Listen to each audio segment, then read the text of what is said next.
Vamos lá, pessoal, dando continuidade aqui ao nosso estudo da administração, falando da função organização. É muito importante que a gente desdobre um conhecimento que é fundamental dentro dessa estrutura de organização. Quando eu falo de estrutura organizacional, é importante que você perceba o que é uma estrutura organizacional. São as pessoas dentro da organização. Via de regra é isso que você pode entender. As pessoas dentro da organização configuram lá a estrutura organizacional. É muito importante que você perceba que existe estrutura organizacional informal e estrutura organizacional formal. O que é a estrutura organizacional informal? É esse conjunto de amizades, de relacionamentos extra-trabalho que acabam acontecendo dentro de uma organização, certo? E isso é inerte a qualquer ser humano. Você não pode dizer que ocorra no mundo alguma organização que não tenha uma estrutura organizacional informal. Em qualquer organização você vai ter o uso lá de relacionamentos que são pautados na fidelidade, que são pautados na relação de você se identificar com o outro e tudo mais. E esses são relacionamentos informais, certo? É a estrutura organizacional informal. Ela existe. E existe também, sem sombra de dúvida, a estrutura organizacional formal, que é representada pelo organograma. Por isso que eu peço cuidado aqui, porque é o seguinte, somente a estrutura formal é representada pelo organograma. A estrutura informal não admite qualquer tipo de representação. Como é que eu vou representar lá fulaninho é amiguinho de ciclaninho que namora fulaninha? Não existe isso. Então, eu só vou ter representação de um organograma de uma estrutura formal, que são o quê? As relações de trabalho. As relações de trabalho. Então, a estrutura organizacional somente vai admitir organograma aquela que for a estrutura formal, certo? Por que eu não tenho uma estrutura organizacional informal? Porque é errado a organização depender de estruturas organizacionais informais, uma vez que elas são muito efêmeras, certo? Não existe a posição de contratos que possibilitem lá a perpetuação dessas relações. A partir do momento que eu brigar com um amigo, essa estrutura se dissolve. Então a organização não pode depender fundamentalmente desse tipo de estrutura, certo, pessoal? Então, tratando de estrutura organizacional formal, eu tenho o organograma. Mais importante, pessoal, é a relação das duas. Vocês acreditam que exista a influência da relação formal da estrutura organizacional formal com a estrutura informal? Ou mais da informal com a formal? Sem sombra de dúvida isso existe, né, pessoal? Tanto de um lado quanto para o outro. Exemplo de uma estrutura formal que acaba influenciando na estrutura informal. Você é colocado para trabalhar do lado de alguém e tem alguma espécie aí vocês se encontram lá, algumas afinidades em comum e passam a ser amigos. Então, a estrutura formal, você foi colocado para trabalhar do lado desse indivíduo e você acaba virando amigo desse indivíduo. Então, a estrutura formal que acabou influenciando na estrutura informal. E a estrutura informal que auxilia na organização, na estrutura formal. O cara é amigo do desembargador e coloca o seu filho para trabalhar com o desembargador. Perceba, amigos que colocam os filhos para trabalhar com o desembargador. Colocam o filho numa estrutura formal, baseado numa estrutura informal, certo, pessoal? Então, essa é a grande relação que você tem que saber, estrutura informal e estrutura formal, certo? Bom, a estrutura formal admite uma representação no organograma e essa representação tem diversos tipos, diversas formas de ser representada. Duas delas são as mais comuns. Esse é o vídeo parte 1 em relação aos tipos de organograma. Nós daremos sequência no próximo vídeo parte 2, mas continue com a gente que a gente vai trabalhar agora a linear e a linha staff. A linear, pessoal, antes de a gente começar, o que é mais importante de você saber dos tipos de organograma?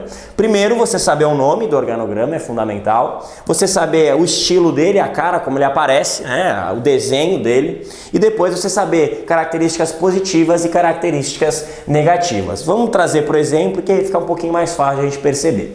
A estrutura linear, a estrutura organizacional formal, o organograma linear tem essa cara aqui, certo?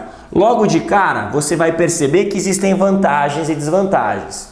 As vantagens são justamente uma definição clara de quem manda em quem. Eu consigo facilmente, ao traçar retas, perceber os níveis de hierarquia. Tacar o 1, tacar o 2, tacar o 3, certo? Também consigo perceber tanto na vertical os níveis hierárquicos, como na horizontal os departamentos. Aqui eu tenho 2 departamentos, aqui eu tenho 4 departamentos e eu tenho lá em cima um departamento, certo? Essa estrutura piramidal, então eu consigo facilmente desenhar uma pirâmide aqui.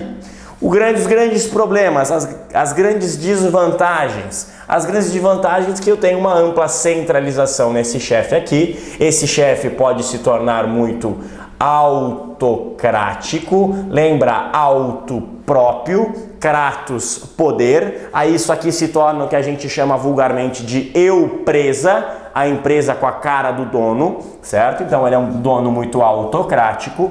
Além do que eu tenho comunicações piramidais demoradas. Se esse fulano quiser conversar com C, se A quiser conversar com C, vai ter que passar por B, e o contrário também acontece. E aí você já deve ter brincado lá quando você era pequeno de telefone sem fio, e você sabe que por quantos mais canais eu passe a minha informação, a minha mensagem, ela vai se perdendo com o passar do tempo. Então tá aqui, eu saio do A, eu sou obrigado a chegar aqui em C. Então as vantagens dizem respeito à facilidade de você conseguir perceber os indivíduos e as relações hierárquicas, e as desvantagens justamente essa percepção de centralização do poder e essa comunicação um tanto quanto demorada dentro dessa organização, certo? Importante, pessoal, você não pode definir como melhor ou pior, tá? Você não pode dizer que a melhor estrutura organizacional é essa, a pior é aquela. Não.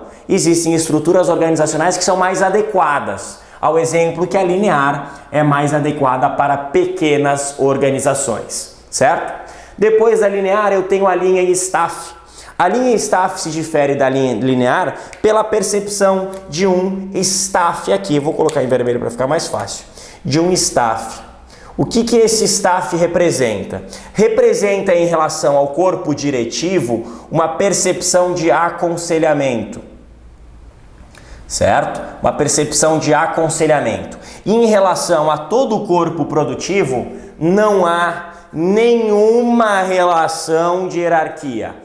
Não há nenhuma relação de hierarquia entre o staff e entre o staff e todo o corpo produtivo. Não há nenhuma relação de hierarquia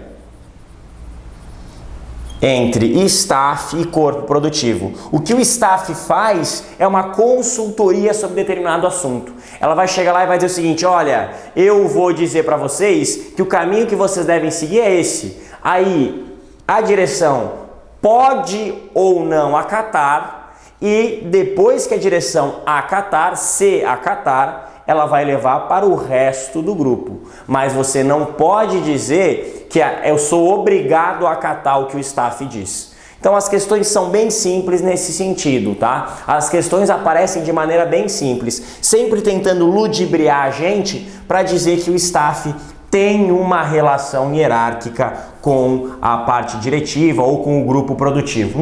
Não existe nenhuma relação hierárquica do staff. O staff simplesmente serve como aconselhamento para determinados assuntos, para assuntos específicos. Certo, pessoal? Vamos dar sequência no próximo vídeo com os outros tipos de organograma. E isso cai bastante nas provas. Os tipos de organograma caem bastante nas provas. Continue com a gente. Até mais!